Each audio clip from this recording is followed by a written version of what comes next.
Hi, welcome to this introduction lecture for Boom, Multicultural Children's Literature. You might have already seen this in my quick intro, but I love this quote. Just love it. I think it really works well for this class. So we're gonna be talking about all sorts of children's literature in this class, right? And you will be surprised at the messages that are in very many of them. Some of them fabulous, positive, uplifting, inclusive messages. Some of them kind of tongue-in-cheek, like this one, click, clack, moo, cows that type. And then others that are really still continuing to be a damaging sort of stereotype that we perpetuate in so many of our children's books, which we'll talk about quite a bit this semester. But this particular book is kind of cool in that it's all about anarchy. It's about going on strike and shutting down the barn because the farmer does not want to give the cows a typewriter. So it's a cute book, but some really strong messages in there as well, which you don't necessarily have to deconstruct when you're working with children. But some of the messages are a little more obvious, and we will talk about those obvious messages in children's books as well. So I'm crazy about books. I'm crazy about children's books, and I want to tell you some amazing things in this intro.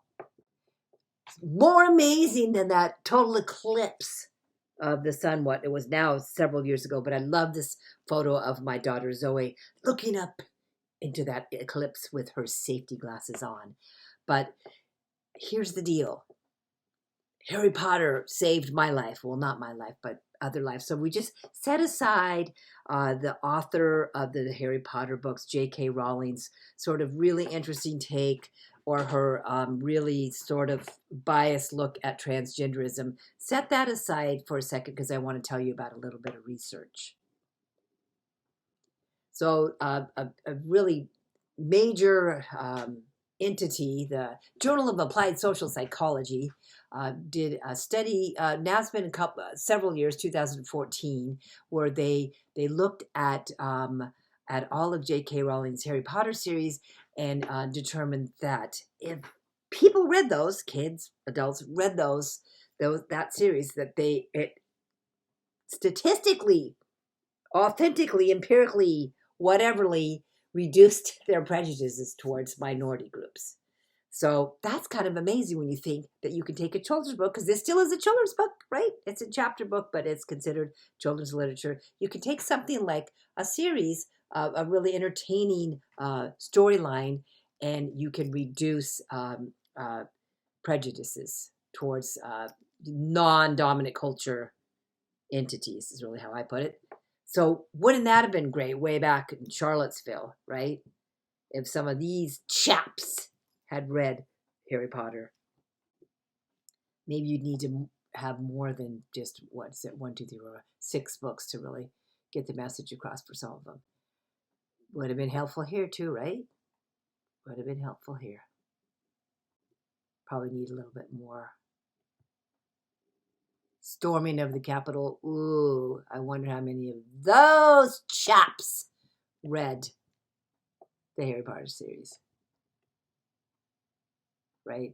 And you know, I'm a little tongue in cheek, but I'm not all the way, because the deal is that what we're going to talk about a lot in this class is the idea of children's books being a perfect platform for social justice issues, for issues of racism and sexism and homophobia and ableism and xenophobia, and gosh, there's just so many, right? Colorism, there's just so many. So we're going to talk about that a lot.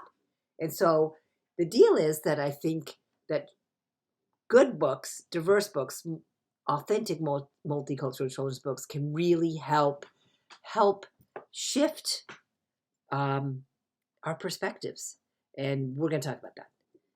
So this book is hopefully out of libraries, right? It's gone. It's gone. It's quaint. It's awful. And it should be gone, right?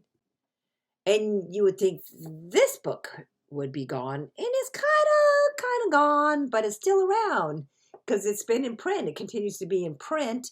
And a lot of times if you go into children's libraries you'll see, and even on this campus, there's some pretty awful books in there, right? So, an interesting thing, the Council on Interracial Books for Children found that children are repeatedly exposed to racist and sexist and all the other ists too, ableist, um, misogynist. I mean, all the other ones. You will name them, right? So they're exposed to all of these negative stereotypes, and at some point they see it so often that they just figure it's the real deal. It's true. So they accept the stereotypes as reality. And a big push of where they get a lot of their messages, it's through media, but for all sorts of media, 2D and stuff. But kids are still really drawn to books. So the idea that stereotypes are accepted as reality because we keep pushing those stereotypes is a very I'm going to be hyperbolic here to say I think it's a pretty horrific thing. I think it's pretty awful.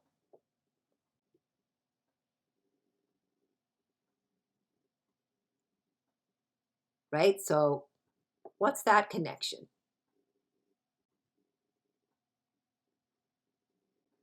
We have a million books about objectifying girls, right? About that they need to look pretty and they need to be princesses. They need to be all this stuff in order to be powerful or accepted or part of the crowd, right? So they're just all over the place. Princess Barbie Charm School. My Little Beauty Shop. The makeup I love. Hello. Today I'll be a princess.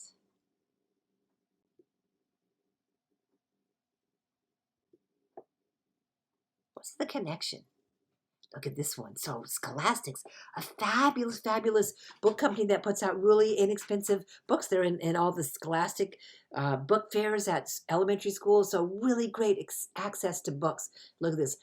Red Riding Hood gets lost. Look who's the wolf. What's the connection there? I think there's something there. I think it's something that we need to really dig into about objectifying girls and females and the ramifications of all of that, right? Yeah. So this book, The 5 Chinese Brothers. Once upon a time, there were 5 Chinese brothers and they all looked exactly alike. Now you think this is out of print, right? It was 1955, I think, when it first came out. What a way to perpetuate stereotypes. And guess what? It's not out of print. So that means it's in the hands of children and it's in the hands of teachers who still use it. What's the connection? It's there. Representation. Perpetuating stereotypes. It's not 2008. It's 2023. I is for Indian. Let's play Indian. Let's dress like your basic generic Indian. Love this from Martin Luther King, right? Our nation was born in genocide when it embraced the doctrine that the original American, the Indian, was an inferior race. So you ask, what's the connection, right? What's the connection?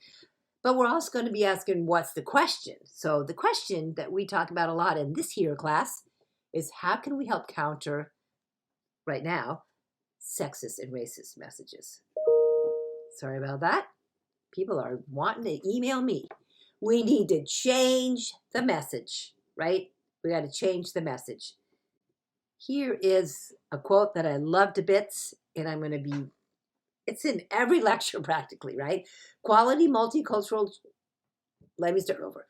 Quality multicultural literature provides an opportunity for all children to see themselves in books, fosters a positive self-esteem, and cultivates respect, empathy, and acceptance of people. Whew, couldn't get that out very well, right?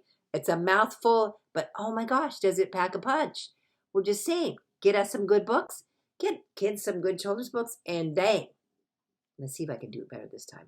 Quality multicultural literature provides an opportunity for all children to see themselves in books, fosters a positive self-esteem, and cultivates respect, empathy, and acceptance of people. big stuff in our little divided world, right? In our divided society right here in the good old US of A.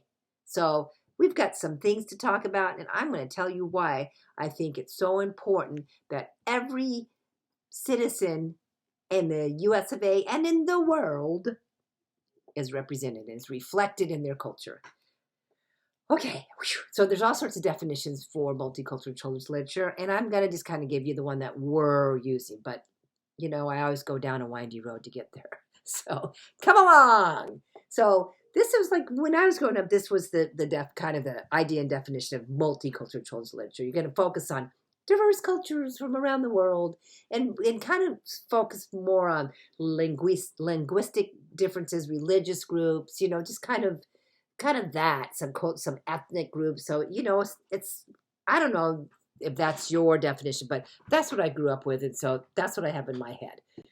But in this class, we're going to do all that. But what we also want to focus on and remember that we're looking at multicultural children's literature, and it's defined this way. It's literature about racial, ethnic, and identity minority groups that are culturally and socially different from the Anglo-Saxon majority of the United States, whose large and middle class values and customs are most represented in American literature. So basically what we're looking at is we're looking at literature that isn't just centered on whiteness, really, is what I'm saying. It's everything but that. And it's also not centered on our dominant culture, which is white and male. So females, white females get kind of thrown into this whole mix of multicultural children's literature, in that we're looking at everything that moves away from the dominant culture. Dead white presidents? Well, that's how I'm reflecting it, right? I'm reflecting that way because in North America, our dominant culture is this. It's this who kind of has been the makers and, you know, shakers and movers and whatever of our society, right? You know, from even before 1776, right?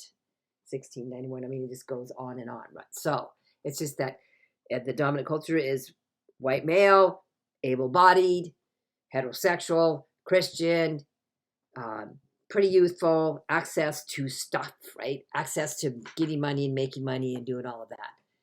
So if we're looking at multicultural literature from what I consider a basic premise, is that we're looking at literature outside of this dominant culture that I've just kind of defined.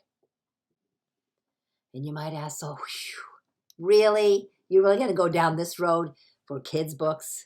But the deal is, I am going down this road because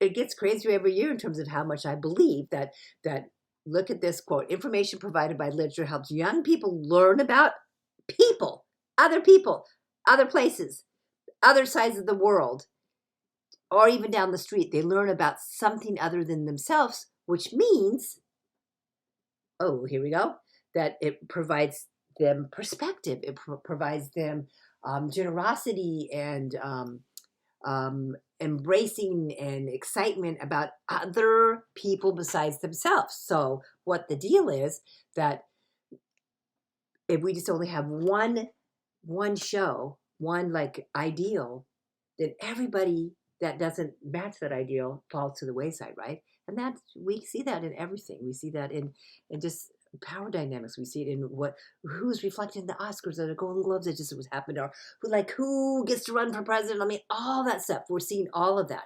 So then in effect, you could say that if we only look at some of the typical books, or we always are falling back to kind of dominant culture voices, then what we're doing is we're reinforcing just one story. And we're going to be talking about that, the danger of a single story and the danger of not reflecting and representing all of our citizens, right? And so when we're looking at that dominant group, there's so many people that don't fall within that dominant culture group, right? Even me, because I'm old, I'm white, I'm a queer. So there, I get 3 of them, but of color trumps me every time, right? So what we're saying is that if you're not part of the dominant culture, then you're othered, you're marginalized, you're less than. And that's what we want to talk about in this class. So I just love this quote. I'm just going to read it.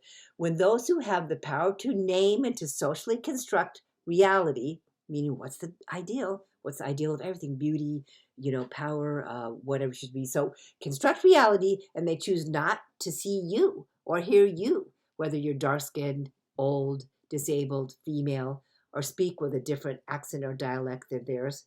When someone with the authority of, say, a teacher describes the world and you are not in it, there's a moment of psychic disequilibrium, as if you looked into a mirror and saw nothing.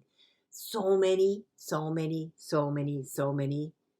students can relate to that. I mean, that was a little crazy, right? But you can relate to that you're not reflected in your society, or you're rarely reflected. And we're going to talk about some of the different cultures that we study in this class, identities and all of that, and how exciting it is when you're finally reflected. It's pretty cool, right? So then again, like, okay, we're talking about kids' books. Come on, shut up. So, am I dissing the very hungry caterpillar? Oh, no, I'm not. There's all sorts of lovely, lighthearted books out there that make the grade. But there's a lot that don't, and there's a lot that we don't even realize don't until we look at it a little bit closer, that we do a little bit of deconstruction, right? I don't know why. I just love that. Sorry, roasted caterpillars. Couldn't resist. But so what we want to do is realize a couple kind of dangerous things. Look at this. Children develop concepts of race and gender, and that means everything else. Ableism and homophobia and xenophobia and all those other isms that we're going to talk about, that they develop the idea of that, the stereotypes of that by around age 5. Oh my gosh, that's so itty-bitty, right? That is itty-bitty. What are we going to do with that? Because sometimes when that happens, it's pretty hard to undo that, right? When you're hardwired. Age 5. By the time, preschool, it's like, wow, you got to get them then if you don't before. Whew. So the thing is that if we reach them earlier in preschool ages, and then some of these younger elementary school grades as well, all of that, how do we reach them? We reach them through books, children's books, good children's stories that tell so many diverse stories, that embrace so many different ideas, right? So I love this from a poet and a writer of other stuff besides poems, Annie Dillard, from a million years ago, way before you were around. But she talks about something that I just thought was interesting. She talks about being fascinated with the tale of Alice in Wonderland. And maybe some of you have seen the Disney movie, or maybe read the book, or heard some songs about it. Jefferson Airplane 5 million years ago. One pill makes you smaller and the other makes you tall. That one. Anyway, so the deal with Alice in Wonderland is she eats things and she gets bigger or she gets smaller. It's like all this magic stuff. And so Annie Dillard's thinking, like, she just was kind of horrified almost at the idea that that Alice, she takes a bite of something and then she gets smaller and smaller. And so she's thinking, oh my God, you could just shrink to nothing, right? And she thought the idea of just like paring down, like just diminishing down to almost nothing, and you just slip into a little crack and you disappear. That there's something really awful and scary, wretched and horrific, all those things.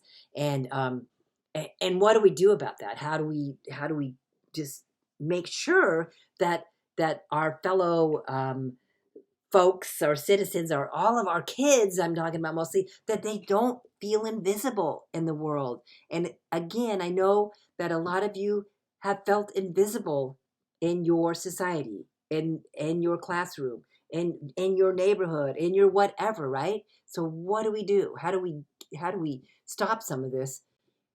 Is we question the designated default? Is we question the idea of the dominant culture, beauty, and the way to be cool and all that? So we're going to go into that. So here's what I feel like my job is as your teacher. But first I want to tell you about this book for a second, because this is kind of going long, but oh well, sit back. enjoy the ride, or be annoyed. So this is such a cool book. I thought. So here's the thing, is that I want us to kind of really learn how to look at stuff and decide if it's good or bad. And some of the stuff is so subtle that you think, yeah, there's no problem. And I fell into that with this book several years ago at the library, because I got my little preschool and just feeling a little lazy, grabbing some books and look at this book. And I love it. So this is Miss Smith Goes to Whatever. So she's this cool teacher. I mean, look how cool she is, right? She's got a black leather jacket on, hair sticking up, holla, right? And so she's the teacher. She has this magic book that when she opens it, all the classroom goes and does all this really cool stuff. So I thought, great premise, great looking teacher. Love the watercolor illustrations. Love all the flip through the book. Don't look at the story too much. Flip through it. Oh, look at the classroom. It's like, it's not just all white kids. It's all sorts of different kids. And somebody with a disability. And I'll go, bings, ticking all my boxes, right? Get it back. Read it in my little preschool circle without really going through it like you should have. And the deal is, you're going to just think that I'm being silly here. But the deal is, what happens is Mrs. Smith gets pulled up by that pterodactyl right there into that pterodactyl's nest way up high, and she's kicking and screaming. First of all, I'm a little ticked off about that because she looks so able-bodied, right? She looks tough. She got swagger.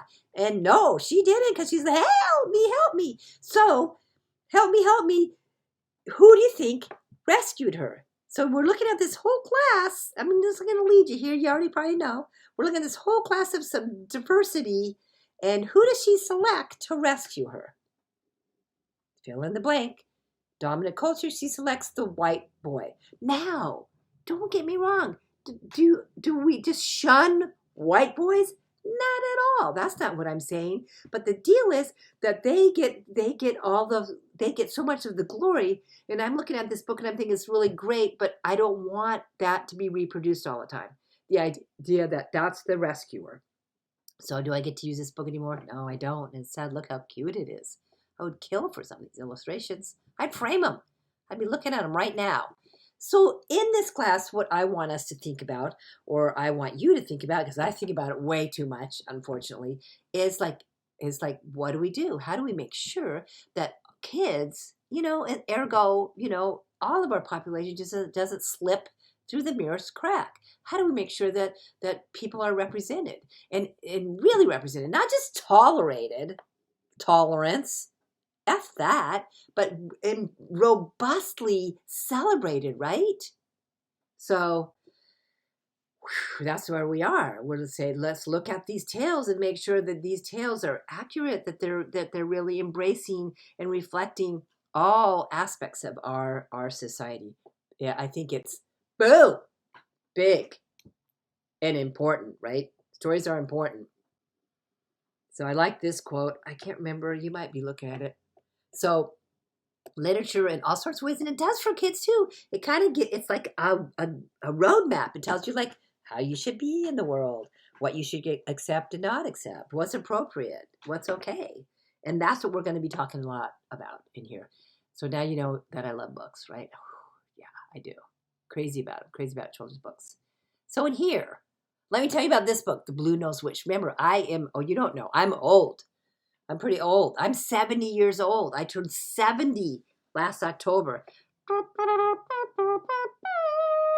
So when I was in school, when I was looking at children's books way back when, there weren't very many stories about girls who were doing cool things. And I mean, they're all going to be white girls at that point, but there weren't even any girls doing cool things. And I didn't even realize until years later why I love this book.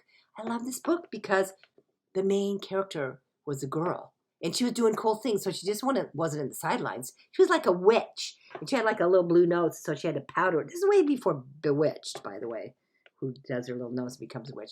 And so she had to powder her nose, and so to just, look regular every day, but then on Halloween, she could just witch it up. So I love that book. I loved it because it reflected more of me, wanting something that was adventurous or that was kind of sarcastic. It was like exciting. Who doesn't love Halloween? I love Halloween and I love witches.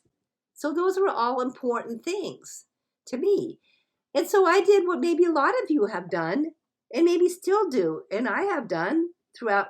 I mean, that sounds all vague, but you know, when your role models are all something that you're not, then you kind of alter things a little bit, right? So I love this book, My Side of the Mountain. It was about this boy who was probably about 14, I think, and he got to go live at his grandfather's land, and on his grandfather's land for summer. He was like lived in upstate New York, and they said, yeah, you can do it. And I mean, he got found this falcon and trained it, and he lived inside of a tree, and he did all this cool stuff. And oh my gosh, I love that book because I hated my reality. I was in a kind of a crummy sort of living environment with a stepmother, an evil stepmother who wasn't too crazy about me and all that kind of stuff. So this was an escapist sort of thing for me, right? A chapter book, not a lot of pictures, but wow, in my head there were. But I mean, how much more would it have resonated? I mean, it would just hit a home run if this happened to be a girl, something that I could relate to more. And then you still fill in the blanks. If this happened to be a kid of color, if this happened to be somebody with a disability, if this happened to be LGBTQ, all those things, fill in all of them, and how much more it might resonate for a person that felt represented, that felt reflected. And if you think about it, think about a story that you loved as a kid, and why did you love it? Like, if you grew up with books, like, think about the book that you loved. Or if you didn't grow up with books in the household, like the story that you love, why did you love it? Because perhaps there was some reflection for you, or some escapism or something too, right? So the deal is, there's a ton of great books out there now. They're getting better and better and better all the time. It's getting better all the time. The Beatles. Don't worry, I know newer stuff too. So that part's kind of cool, right? Because it's getting better, because we're finally figuring out that we need to do something beyond just representing, why did I do this? I don't know. Representing just the dominant culture narrative, right? So and some of the stuff we think is good that doesn't represent it, but some of it is bad. So we're going to look at all that. But so, oh my God, I'm getting tired. Are we done? One more? Is there another one? Should we try? Boom. Is that the last one? Oh, no. Okay. This is the last one. Boom. Okay, so there's great books out there. Oh my gosh, so great. Jacqueline Woodson, who is a beautiful writer. Rafael Lopez, one of the best illustrators ever. We're going to talk about that stuff. There's so many cool things out there, right? Just good things representing more than just our dominant culture. Like when we're going to be talking about American Indians and being more tribe specific. I mean, let's get in some of these heroes in terms of disability. I mean, let's talk about representation and bringing in culture, but not just only doing it around, foods and festivals. So we're going to, so many things. Really good stuff. Really good. Can't wait to share some of the best things in the world, right? Okay. So just pretty briefly, this is a writing intensive class. That's why you're here. That's why I've got you, and I don't mind. I don't mind at all. I do not have a PhD. I have just my master's, which is enough for me right now. And so what happens is that people that are on the tenure track, we get these classes because they're kind of intense and same bang for your buck. So I don't mind. I love teaching this stuff. And so this is what you got to do in here. Two things, right?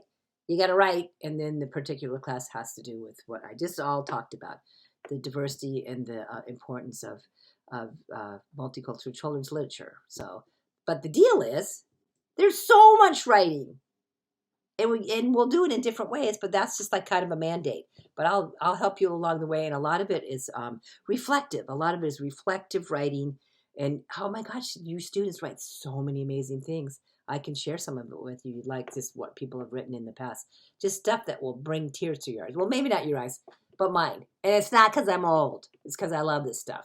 So we're gonna do lots of writing. But we're going to do all sorts of other things that sometimes are trigger warnings for people. Sometimes it's political and divisive, but it's all here because it's part of what we got to do in this class. Is we're questioning the narratives, right? We're questioning the dominant culture. So it means sometimes a lot of sensitivity. And we need to be respectful of other people's beliefs, but it also can't stop us from talking about things that are directly connected to the idea that one dominant culture has set the rules and how that hasn't really been helpful for our society, right? So this is all that's on your syllabus, just the objectives. So there's good ones, right? So I like this. When people cannot find themselves reflected in the books they read, or when the images they see are distorted, negative, or laughable, they learn a powerful lesson about how they are devalued in the society of which they are part of. That's what we're trying to do in here. We're trying to just kick that out the door, right? Disrupt that whole idea and make sure that we have ways that we can help people, kids, but other people that look at this stuff, see themselves in this world and feel like they can be part of this world in a really cool way, right? In a really cool way. So that is what this is all about. And so way back, this is like one of the first elementary school books, Fun with Dick and Jane, right? So I'm saying, like, kick out that idea, Fun with Dick and Jane. We got to get on to we're just getting away from the dominant culture idea, right?